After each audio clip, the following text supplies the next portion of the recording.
In 1800, Napoleon was haunted by a ghost, the ghost of hunger. To save his army, he offered a fortune for a way to stop time inside a container. This led to the birth of the tin can, a fortress for food.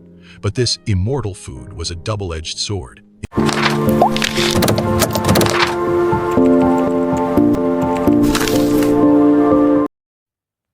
Nicholas Appert was not a man of lab coats or formal equations. He was a man of the kitchen, a craftsman who understood the world through the steam of boiling pots and the scent of caramelizing sugar. While the elite scientists of the French Academy were busy debating abstract theories of spontaneous generation, Appert was in the trenches of trial and error. He didn't have a microscope to see the bacteria he was fighting, but he had something just as powerful: the meticulous, stubborn curiosity of an artisan. His workshop in Massy was a chaotic symphony of clinking glass and rising vapor. Imagine the scene. Hundreds of thick-walled champagne bottles lined up like a glass army, each one a potential fortress against decay. Appert would spend 14 long years in this humid purgatory, obsessed with a single, simple idea: if you seal food perfectly and apply enough heat, the rot can't get in. He would fill these bottles with everything from garden peas to beef stew, plugging them with layers of carefully cut cork and sealing them with a thick, airtight coat of wax. It was a dangerous, grueling gamble. In those early years, the bottles were prone to shattering under the pressure of the boiling vats, sending shards of glass and scalding soup flying across the room. To his neighbors and critics, Appert was a madman, a fool who was wasting his life boiling jars for a result no one believed in. But every failed batch and every exploding bottle was a lesson. He was inadvertently performing a miracle of sterilization decades before the world would even hear the name of Louis Pasteur. While Napoleon was redrawing the borders of Europe with fire and steel, Appert was winning his own silent war against time. He wasn't just preserving food. He was breaking the ancient chains of seasonality and geography. In 1804, a test batch of his bottled meat was sent across the Atlantic. Months later, when the seals were broken, the contents were as fresh as the day they were packed. The impossible had been achieved. Appert had successfully bottled time itself. Finally, in 1810, the emperor himself recognized the humble chef's victory, awarding him the long-awaited 12,000 franc prize. Appert had won his gamble, but the irony of his success was just beginning to unfold. He had given Napoleon the ultimate logistical weapon, a tool that would embolden the emperor to push his army further than they were ever meant to go. As the first crates of bottled rations were loaded into the supply wagons of the Grande Armée, the world was about to learn that while glass could preserve a summer's harvest, it couldn't survive the brutal reality of a winter march toward Moscow. While Napoleon's army was beginning its ill-fated march on Moscow with fragile glass bottles, the British were looking at the problem through the smoke-filled lens of the Industrial Revolution. They knew Appert had found a miracle, but glass was a luxury they couldn't afford on the high seas. Glass was heavy, brittle, and essentially a boutique solution for kitchens, not for the hold of a man of war tossed by Atlantic gales. If Britain was to maintain its global naval supremacy, it needed a container as resilient as the ships themselves. Enter Peter Durand. He wasn't a chef. He was a London merchant with a sharp eye for industrial efficiency. In 1810, he recognized the fatal flaw in Appert's glass fortress. It could shatter under pressure or break in the ruts of a muddy road. Durand didn't want to bottle food. He wanted to armor it. He patented a revolutionary idea, using tin-plated iron. This was the birth of the tin canister, a name eventually shortened by history to the simple, utilitarian can. To realize this vision, Durand turned to Brian Donkin and John Hall, masters of the forge and steam engine. In their Bermondsey factory, the vibe wasn't cooking, it was blacksmithing. Workers labored in toxic heat, rolling heavy iron sheets and soldering seams with thick, sloppy lines of lead. Each can was a handmade bunker for meat, capable of surviving a shipwreck or being trampled by horses. By 1813, the British Admiralty was stunned. Sailors accustomed to meat as hard as a boot sole were suddenly eating fresh beef in the middle of the Atlantic. It was a triumph of British engineering over French culinary art. But in their rush to conquer time and distance, the British committed a legendary oversight. They had built a perfect fortress for food, but they had completely forgotten to provide a key. For the next 50 years, the most advanced food technology on Earth would have one glaring, hilarious flaw. No one had actually thought about how to get the food out. The era of the unopenable can was about to turn the soldier's dinner into a literal battle. Imagine you are a British soldier in 1815, standing in a muddy trench with a stomach that hasn't seen a real meal in days. In your hands, you hold a miracle of modern engineering, a heavy, gleaming tin of roasted mutton. You know that inside this iron fortress, the food is as fresh as the day it was packed, free from the rot that once turned army rations into a ticking time bomb. It is the ultimate logistical weapon, a gift from the Industrial Revolution. But then, you realize the punchline to one of history's cruelest jokes. You have the food, but you have no key. You are holding a treasure chest with no way to open it. This was the reality of what historians call the Great Can Opener Gap. For nearly 50 years, from 1810 until 1858, the world had the tin can, but the can opener simply did not exist.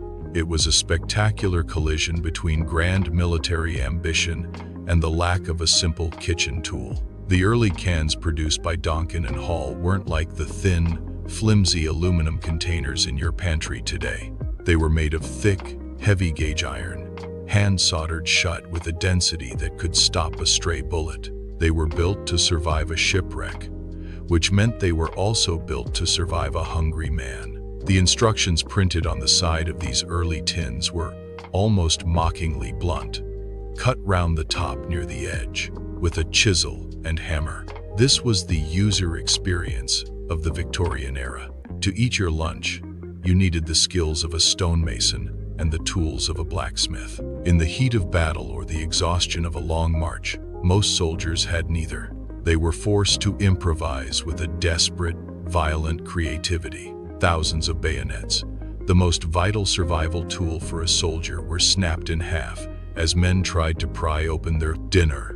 Sailors on the high seas would take meat cleavers and smash the cans until they burst like ripe fruit, often losing a finger in the process. The stories from this era are as hilarious as they are tragic. Some accounts describe soldiers so frustrated by their immortal food that they would place a tin against a rock, and some fire a musket ball directly into it, hoping to crack the iron shell. It was a 50-year siege against a piece of meat. This gap reveals a profound truth about human innovation. We are often so obsessed with solving the big problem, like stopping food from rotting, that we completely ignore the person who actually has to use the solution. We built the hardware of the future, but we forgot to design the interface. But while the soldiers were cursing their hammers and chisels, a much quieter and deadlier problem was brewing inside those iron walls. The very seams that made the can a fortress were hiding a chemical betrayal. Every time a soldier finally managed to hack his way into a tin, he was consuming more than just mutton. He was consuming a silent poison that had been dripping into his food during the manufacturing process. The British Empire was about to send its finest explorers into the heart of the Arctic, believing they were invincible because of their tinned rations, unaware that their armor for food was actually a delivery system for madness. As canning evolved from a boutique invention into a massive military industry, the priorities shifted from perfection to profit. By the mid-1840s, the British Admiralty needed to feed an empire on a budget, and they did what many modern governments do. They looked for the lowest bidder. They awarded a massive contract to a man named Stephen Goldner, who promised to deliver thousands of tins at a price his competitors couldn't touch. But in the brutal environment of the high seas in the frozen north, you usually get exactly what you pay for. To meet the Admiralty's impossible deadlines and razor-thin margins, Goldner's manufacturing process became a race against time. The tin men were no longer careful artisans. They were rushed laborers working in a haze of toxic fumes. In the frantic rush to seal thousands of cans, they grew sloppy. Instead of applying thin, precise lines of solder to the outside, thick globs of lead were left dripping into the interior seams. It was a manufacturing defect that acted as a chemical time bomb. During the intense boiling process, the very thing intended to stop time and prevent a toxic mess, the extreme heat, caused the lead to leach directly into the beef and mutton. The food wasn't rotting, but it was being seasoned with a silent, heavy metal poison. This was the dark irony of the lowest bidder strategy. The British were preparing for their most ambitious Arctic mission yet, led by the legendary Sir John Franklin. They believed they had mastered the logistics of survival and mastered the durability of their rations. They packed 8,000 of Goldner's budget-rate tins onto their ships, the Erebus and the Terror, feeling safe behind their iron walls. But beneath the surface of the gravy, a neurotoxin was waiting to attack their bones and their minds. As the ships sailed toward the white void, the men were blissfully unaware that their cost-cutting rations were about to turn a grand scientific expedition into a slow-motion catastrophe of madness and lead. In 1845, the British Empire was at the peak of its industrial arrogance. Sir John Franklin, a veteran of the seas, set sail with two of the most powerful ships ever built, the HMS Erebus and the HMS Terror. Their mission was to conquer the Northwest Passage, the final frontier of global trade. As they departed from Greenhithe, crowds cheered and flags waved. This wasn't just an expedition, it was a victory lap for Victorian technology. They carried steam engines, libraries, and most importantly, 8,000 tins of food. They believed they had truly bottled time itself. The Arctic is not just a place of cold, it is a white void. It is a world where the horizon disappears into a flat, blinding glare, and the only sound is the groaning of ice packs that can crush a wooden hull like an eggshell. Franklin's men entered this frozen purgatory with total confidence. They had enough supplies to last 3 years. They looked back at history and thought they were superior to the starving soldiers of Napoleon's fatal mistake in the March on Moscow. They had the armor of the tin can. They believed they were the first humans in history to be immune to the seasons. But by the winter of 1846, the white void began to push back. The ships became trapped in the relentless grip of the ice off King William Island. Days turned into months of total darkness. Inside the cramped, frozen cabins, the men huddled around their stoves, opening their tin cans with hammers and chisels. They were eating the beef and mutton provided by the lowest bidder, trusting their lives to the iron fortresses they held in their hands. They didn't know that the lowest bidder had left a toxic legacy in every seam. The lead solder was no longer just a manufacturing defect. It was becoming part of their biology. As they consumed their immortal rations, the lead began to leach into their bloodstreams, quietly attacking their nervous systems. The silence of the Arctic was no longer peaceful. It was becoming heavy with a creeping, invisible madness. The very technology meant to sustain them in the void was slowly turning their bones into lead and their minds into a fog of paranoia. The grandest expedition in British history was about to become a ghost story, written in the snow and sealed in lead. In the heart of the Arctic, silence is usually a sign of peace. But for the men of the Erebus and Terror, the silence was heavy with a metallic malice. Trapped in a white prison of ice, they relied on the one thing they believed was immortal, their tinned food. Yet, every can opened with a hammer and chisel was a delivery system for a silent assassin. They were not just eating mutton, They were consuming a neurotoxin that was slowly dismantling their very souls. Lead poisoning is a subtle betrayer. It doesn't kill with a sudden blow, it erodes. As the lead from the sloppily soldered seams leached into the rations during the intense heating process, the crew began to change. First came the physical decay: blue gums, throbbing joints, and bodies that refused to heal. But the true horror was the psychological collapse. Lead attacks the brain, stripping away the thin veneer of civilization. The pride of the British Navy began to suffer from hallucinations, tremors, and a creeping paranoia that turned brother against brother. Imagine an officer staring at a map he can no longer understand, weeping as the ice whispers his name. Order dissolved. When the ships were finally abandoned in 1848, the survivors attempted a desperate march across the wasteland, dragging heavy sledges filled with silver spoons and silk curtains instead of life-saving gear. Their lead-clouded minds were no longer capable of the simple logic required to survive. They were walking toward their graves, guided by madness. The Great British Experiment ended in a nightmare. Modern forensics found lead levels in their remains so high they defied belief. Even more chillingly, bones bore the marks of stone tools, evidence that in their final, maddened hours, the survivors had turned to the unthinkable: cannibalism. The technology meant to conquer the world had not only failed them, it had stripped them of their humanity before claiming their lives. The white void had won, aided by the cheap solder of the lowest bidder.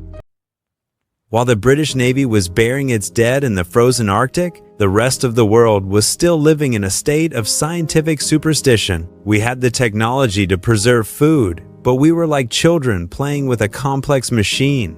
We didn't understand the mechanics of the magic that kept the rot at bay. For decades, the greatest minds of the Republic had debated theories of spontaneous generation, believing that life maggots, mold, and decay simply materialized out of thin air, or because the air itself was corrosive. They were looking for complex solutions to a problem they didn't fully understand. They were fighting ghosts with philosophy. Then came Louis Pasteur. He wasn't a general or a chef like Nicholas Appert. He was a chemist who realized that the air around us was teeming with invisible organisms responsible for the rot. While the great minds of the Academy were still debating tired theories, Pasteur was looking through a microscope at the ghosts themselves. Through his famous swan neck flask experiments, he proved a point that changed human history.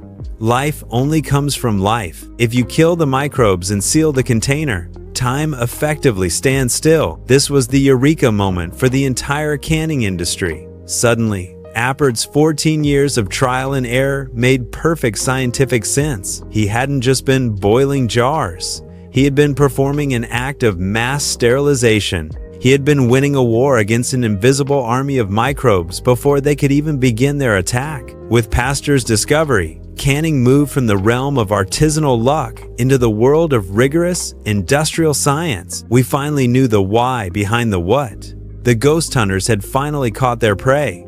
Humanity had moved from fearing the air to mastering the microbe. But as the science became clear, the scale of production exploded. The can was no longer a boutique tool for emperors or ill-fated explorers. It was about to become the essential engine of a new kind of civilization. As the 19th century bled into the 20th, the fortress that Appert built was destined to leave the laboratory and enter the muddy, blood-soaked trenches of global total war. The era of the standardized ration was about to begin, and it would change the way we eat and fight forever. By the 20th century, the can was no longer an experimental luxury for emperors or a lethal gamble for explorers. It had become the heartbeat of the industrial world. As the planet plunged into the fires of World War I and II, the fortress Nicholas Appert envisioned was mass-produced by the billions. The era of total war demanded total logistics, and the can was its primary engine. It was no longer about stopping time for a few. It was about feeding millions of men across every time zone on Earth simultaneously. In the mud-soaked trenches of the Great War, the can was a soldier's only connection to civilization. For a young recruit, the rhythmic clink of a ration tin was the sound of survival. But it was during World War II that the can truly conquered the globe, riding on the back of American industrial might. This was the era of Spam, a pink, rectangular block of salted pork that became the unofficial mascot of the Allied forces. Spam wasn't just food. It was a logistical miracle. It was stable, calorie-dense, and virtually indestructible. It traveled from the humid jungles of the Pacific to the frozen ruins of Stalingrad, proving that an army no longer just marches on its stomach, it marches on its supply chain. But the real story of Part 9 isn't just about the battlefield. It's about what happened when the smoke cleared. As American soldiers moved through Europe and Asia, they left behind a trail of empty tins that would change local cultures forever. In places like South Korea, these discarded rations, leftovers from US military bases, met local ingenuity to create budae jijigae, or army-based stew. What began as a desperate means of survival became a beloved cultural icon. The can had done the impossible. It had synchronized the global palate. The engine of total war had turned the world into a single, massive pantry. The can broke the final barriers of geography. You could eat Chicago beef in Seoul, or French peas in a Pacific atoll. We had finally achieved the dream of the 1,795 French government contest, but at a scale they could never have imagined. However, as we mastered the earth, our eyes began to turn upward. The technology that fed the trenches was about to face its ultimate test, not in the mud, but in the vacuum of space. The journey that began in a small candy shop in France didn't end on the battlefields of Europe. It reached the stars. When the Apollo 11 astronauts sat in their lunar module, looking back at the distant blue marble, they were sustained by the same fundamental logic Nicholas Appert pioneered: the total isolation of life from its environment. The space food that allowed humanity to leave its home planet was simply the most advanced version of the fortress Appert first saw in a champagne bottle. We have come a long way from the salt junk and maggot-ridden rations that broke the spirits of the Grande Armée. In the modern world, we often take the ability to eat a summer harvest in the dead of winter for granted. But the can is more than just a convenience. It is an energy battery for human survival. It stores the sunlight of a harvest and the sweat of a farmer, keeping that labor safe for years until it is needed. It is our primary defense against disaster and our ticket to the unknown. Nicholas Appert and Napoleon Bonaparte never saw the full scope of the butterfly effect they created. One man wanted an empire, the other simply wanted to solve a puzzle of steam and glass. Yet, their collision broke the chains of seasonality and geography that had bound the human race for 200,000 years. By learning to bottle time itself, we ceased to be prisoners of our own biology. Today, as we look toward Mars and the deep silence of the void, the legacy of that humble chef remains our most vital tool.